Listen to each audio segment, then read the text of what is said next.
As your number of templates increases, you will need powerful tools to help you keep them all organized. Signature allows you to create groups much similar to tags for your templates so that you can easily filter your view. Groups can be recognized as folders, which act as a second layer of filtering for your templates. In this folder, you would then be able to further filter your tags. Let's take a closer look at how it's done. From your dashboard, select Templates on the left navigation bar.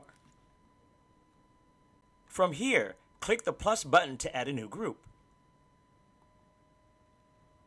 Remove the text placeholder and type the new name of the group and press Enter. You can see here that your new group has been created successfully. Now let's take a look at how to assign templates to groups. From your Templates page, click on the 3 horizontal lines under Edit, then select Change Groups.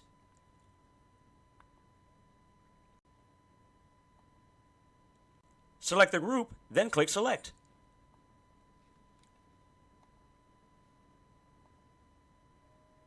And that's it. Creating groups and managing groups is just one of the many exciting features with Signature.